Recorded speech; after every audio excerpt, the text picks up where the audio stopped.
Chaque jour, du lundi au samedi, suivez le journal des Scoop FM à 18h30, 21h30, 8h juste, 12h30 et 16h juste sur la 98.5 MHz qui pousse 24 radios et sur la radio communautaire Moïseni à 9h05, 13h03 et 21h juste sur la fréquence 101.0 MHz. Nos chaînes partenaires Scoop FM, la neutralité réelle. À lundi 9 décembre 2024, mesdames, messieurs, bonsoir et bienvenue à ce Radio Journal dont voici les titres. Le président de la République s'adressera au Parlement réuni en congrès ce mercredi 11 décembre 2024, un discours annuel sur l'état de la nation conformément à l'article 77 de la Constitution. Et puis plus question de faire la prison après avoir été arrêté. Nous allons exécuter la peine de mort par fusillade ou pendaison.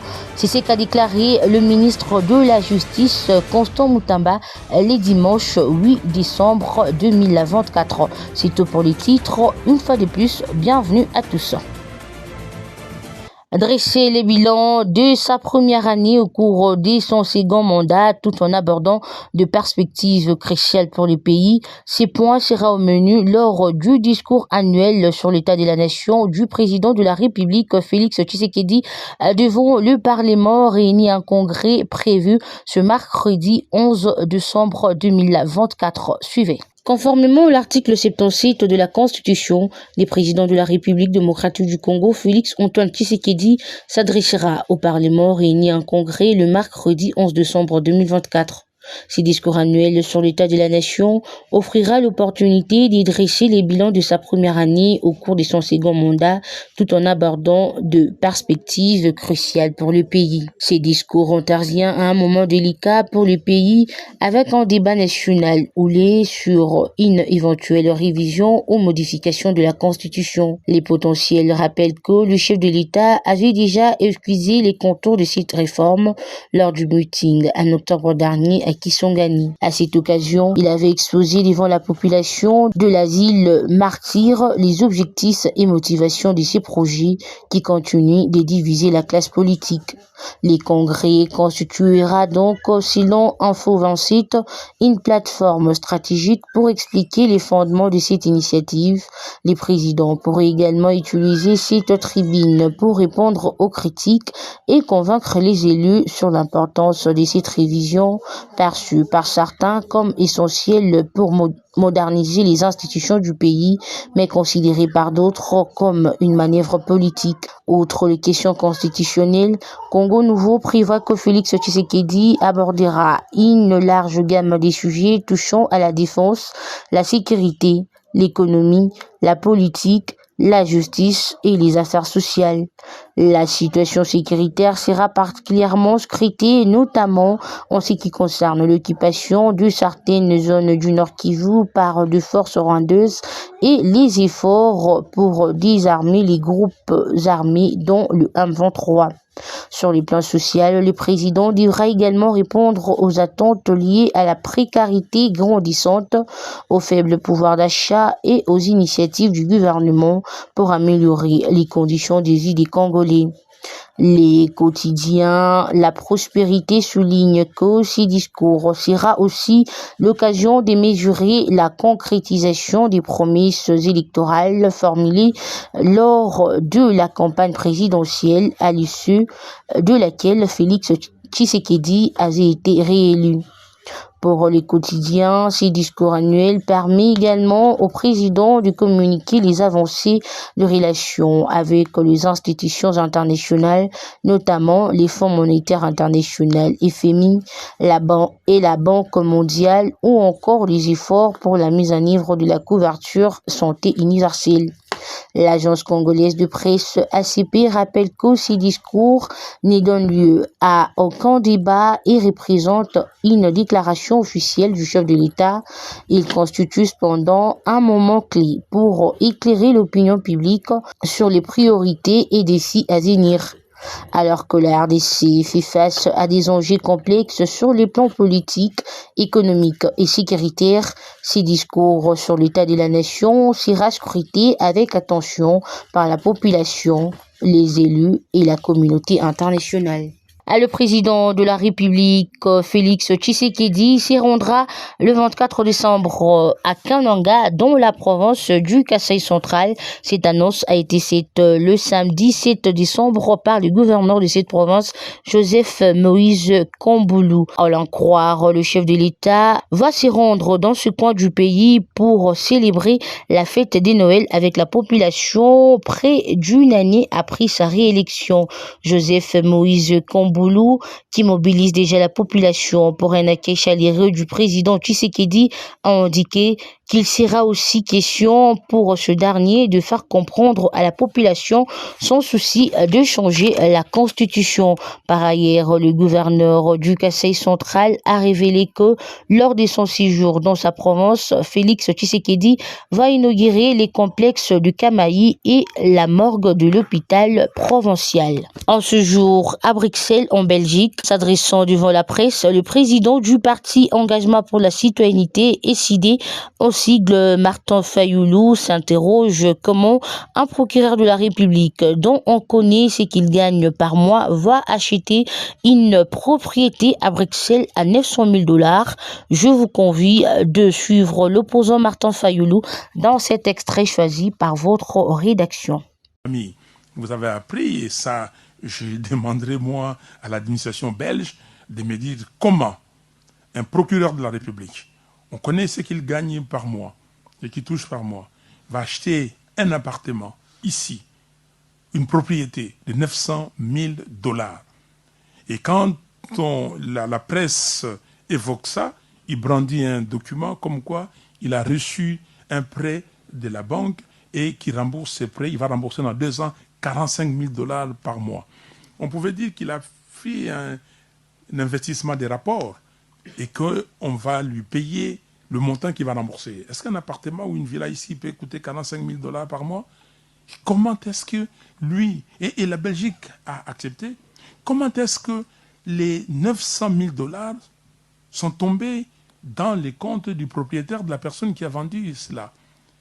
Et on a tous les Congolais qui avaient des comptes ici, on a fermé des comptes, Fortis et tel et tel. Comme je l'avais annoncé en titre dans le cadre de l'opération Zéro Kuluna, le ministre de la Justice, Constant Mutamba, a, dans une déclaration faite le dimanche 8 décembre 2024 aux prisonniers en train d'être transférés à l'intérieur du pays, dit plus question de faire la prison après avoir été arrêté, mais désormais la peine de mort par fusillade ou pendaison sera exécutée et cela servira de leçon au Kuluna.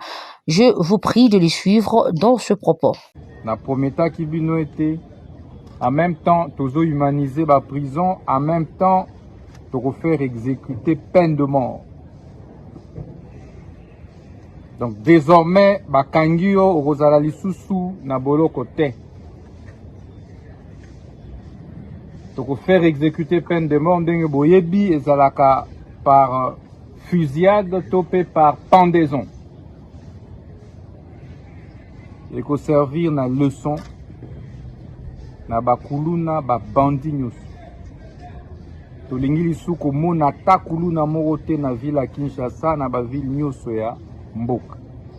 Voilà message oyo na linga ki na pesa bino bosambela déjà. Bosenga déjà pardon na Nzambe na bato bosalaka mabe. Merci. Rendons-nous à présent au Congo central. 25 présumés criminels tombés dans le filet des services de sécurité à Matadi au Congo central ont été présentés à la population le dimanche 8 décembre 2024. Au cours de cette présentation, l'autorité urbaine Dominique Kodiambete a fait savoir que parmi ces présumés Kuluna se trouvent plusieurs chefs des gangs. Elle a affirmé également que ces malfrats constituent le premier groupe qui sera jugé en audience publique puis transféré à Kinshasa pour être acheminé à la prison d'Onyenga à l'Équateur conformément à la décision prise par le ministre de la Justice Constant Mutamba hier. y a quelques jours. Parmi ces présumés bandits, Sigir Landou Matona, alias le Populaire, un bandit armé et membre du gang dénommé Union Sacrée. Il y a quelques jours, il avait abattu un agent de la police en plein jour. Selon le maire, dans ce groupe se trouvent aussi de criminels récidivistes de bien connus de services de sécurité de l'asile. C'est le cas de Bitola alias Etadila alias dit Binafilé. Et en bref, nous sommes au Congo central. 25 présumés criminels tombés dans le filet de services de sécurité à Matadi, au Congo central, ont été présentés à la population dimanche 8 décembre 2024. Au cours de cette présentation, l'autorité urbaine Dominique Nkodiambete a fait savoir que parmi ces présumés Kuluna s'y trouvent plusieurs chefs des gangs. Elle a affirmé également que ces malfrats constituent le premier groupe qui sera jugé en audience publique puis transféré à Kinshasa pour être acheminé à la prison d'Anguinga à l'Équateur, conformément à la décision prise par le ministre de la Justice, Constant Mutamba, il y a quelques jours.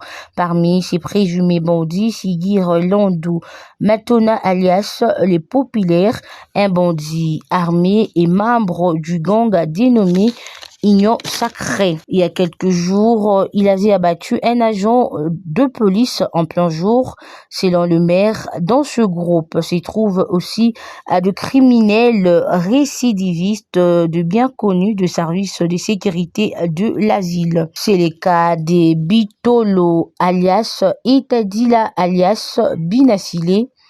Monsieur Nkodiambete rapporte que dans la nuit du 4 au 5 décembre dernier, ce Kuluna avait violé une femme de 64 ans au quartier Lieutenant Paka, dont la commune de Zanza. Mais déjà en juillet dernier, ce deux malfrats avait encore été arrêté pour viol. La police s'est dit surprise de le voir en liberté et affirme les avoir déférés devant la justice avec un dossier solidement constitué. Le maire de Matadi a rassuré que ce présumé bandit vont répondre de leurs actes devant la justice. Parlons santé à présent. 2 cas confirmés de choléra et 3 autres cas suspects ont été déclarés samedi 7 décembre 2024 dans la prison centrale des Munzenze. Nous sommes à Goma, dans le Nord Kivu.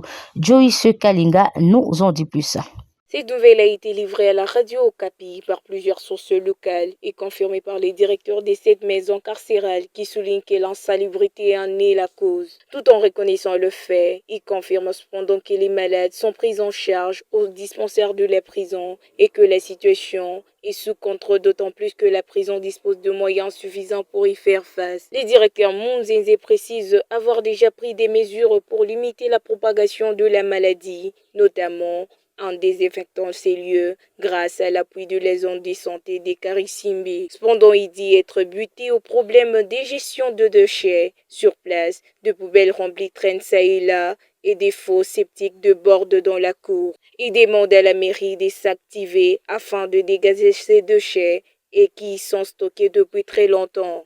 Notons que la prison centrale de Munzenze est surpeuplée de 4600 pensionnaires pour une capacité d'accueil de 350 personnes. Plusieurs sources craignent qu'elle ne puisse constituer le noyau de la propagation de la ville lorsque les familles rendent visite aux détenus. Et en international, le président Bachar al-Assad a fui la Russie, chassé par une offensive spectaculaire de rebelles islamites, un tournant de l'histoire qui mit fin dimanche à un demi-siècle de règne sans partage du clan Assad, qui il y a pendant 24 ans dirigé d'une main de fer la Syrie meurtrie, près de 14 ans de guerre, s'y trouve avec sa famille à Moscou.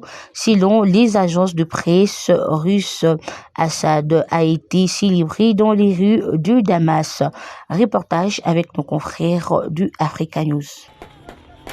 À Damas, la chute du régime de Bachar el-Assad marque la fin de 50 ans de règne de la famille Assad. Pour les habitants, c'est un moment de soulagement et d'espoir après plus d'une décennie de guerre civile et de répression. Les célébrations s'étendent dans toute la capitale. C'est un sentiment de joie, après 13 ans de pression et de tragédie depuis notre naissance. Le régime nous a oppressés et blessés, mais maintenant nous sommes libres. Nous reviendrons plus forts et unis, et nous deviendrons le meilleur pays, si Dieu le veut. L'annonce du départ du président Assad a surpris la population qui n'imaginait pas une telle fin après 14 ans de guerre. Beaucoup expriment leur joie face à ce tournant historique pour leur pays. C'est un étrange sentiment de bonheur.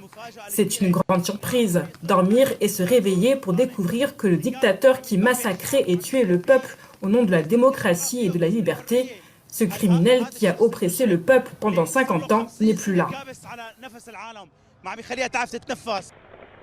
Les Syriens sont descendus dans les rues pour célébrer, scander des slogans anti-Assad et prier dans les mosquées. Après une offensive fulgurante de 10 jours, les rebelles ont pris Damas, signant ainsi une victoire historique. Ça sera tout pour cette édition du journal sur la chaîne de la neutralité réelle. Mesdames, Messieurs, merci de l'avoir suivi de partout. À très vite.